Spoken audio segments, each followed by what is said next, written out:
sometime around 2022, the wealthy stopped wearing logos, and the fashion world reported this as an evolution.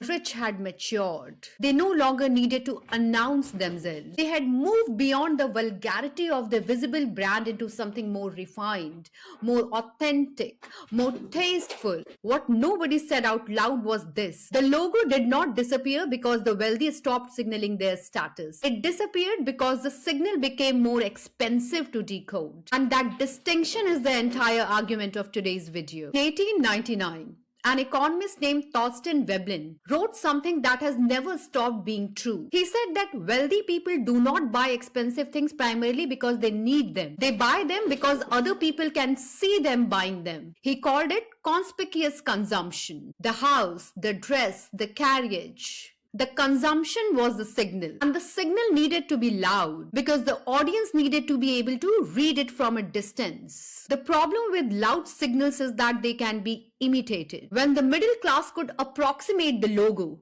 lost its power. When everyone could buy a version of the status object at an outlet mall, the object stopped communicating what it was supposed to communicate. So the truly wealthy did what they always do when the signal degrades. They changed the signal, and the new signal was the absence of the signal. The flat with the considered negative space, the wardrobe of muted quality pieces, the life that does not announce itself because it does not need to. The logo disappeared. The class did not. A French sociologist named Pierre Bourdieu wrote about this in 1979 in a book called Distinction. His argument was that class reproduces itself not only through money, but through taste, through the accumulated, naturalized sense of what is appropriate, beautiful, and desirable within a given social position. He called this cultural capital. Cultural capital is what allows a person to walk into a room wearing an entirely unmarked sweater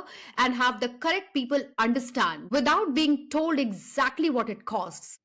The signal is not in the logo, it is in the texture, the cut, the specific shade of greige, and the ease with which the wearer carries it. It is legible only to people who already know. Everyone else just sees a plain beige jumper. This is, in the most precise sense, the point. Now apply this to what you see on your phone every day. The flat with the linen curtains and the one considered plant. The morning that begins in sufficient silence to suggest the person has no financial obligations. The person has no financial obligations pressing on their consciousness at 6 a.m. The skincare shelf arranged with the precision of someone who has resolved the question of what belongs in their life. This is Bourdieu's mechanism running on social media infrastructure, distributed at scale to an audience of several billion people, the majority of whom do not have the cultural capital to decode the signal but can feel quite clearly the gap between the life being presented and the life they are actually living. The aesthetic of stability is a class signal. It just swapped the logo for linen. Here is the paradox that the trend coverage never discussed. The aesthetic of stability is by design expensive to achieve. Their effortless skin requires a 12-step routine and a rotating cost of serums. The considered wardrobe requires either significant disposable income or significant time spent developing the correct eye, both of which are forms of resource unavailable to people under genuine financial pressure. The visual language of not trying is among the most labor-intensive and financially demanding aesthetics available. The appearance of composure requires an investment in composure, and the gap between the aesthetic and its actual cost is carefully maintained. Because if the cost were visible, the signal would collapse. The calm lifestyle looks free. It is not. The people selling the products that promise to close the gap between how your life looks and how the aesthetic suggests it should look have every incentive to keep the gap looking closable. Let's talk about the clean girl aesthetic, because it is the most visible recent example of this mechanism, and the conversation around it stopped about halfway to the actual point. The clean girl aesthetic, if you are unfamiliar, is characterized by a slicked back bun, minimal makeup, gold hoops, dewy skin, and the overall visual impression of a person who woke up looking like that. It went viral on TikTok in 2022. It was attributed to a handful of white influencers and celebrities. It was covered as a new trend. It was not new. The slick back bun had been worn by Black and Latina women for decades. The gold hoops had been a trademark of Black and Latina communities since the 1970s. The minimal glowy skin had roots in multiple cultures that were never credited. And here's the part that matters for this argument. When Black and Latina women wore those elements, they were coded as unprofessional, as ghetto, as markers of class deficiency.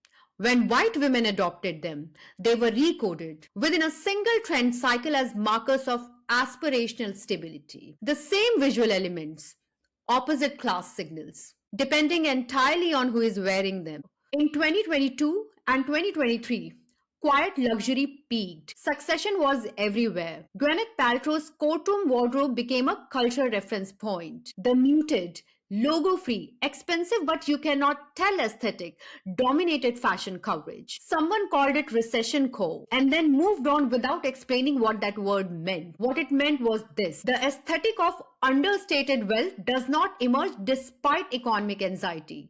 It emerges because of it. During periods of visible economic stratification, the wealthy retreat into visual codes that are legible only to each other. Those codes are then distributed via social media to an audience experiencing financial anxiety as an aspirational reference point that is structurally impossible for most people to reach. The gap between the image and the reality is not a side effect of the trend.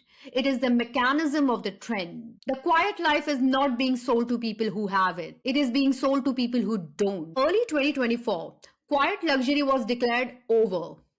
Maximalism returned. The mob wife aesthetic appeared. Dopamine dressing was the corrective. And within a single season, the rejection of restraint had been absorbed as its own trend category, covered in the same supplements, assigned its own hashtag, and sold back to the same consumers who had been sold restraint the previous year. The class signaling did not stop. The codes changed. The function remained identical. This is what the aesthetic economy does. It does not produce exits.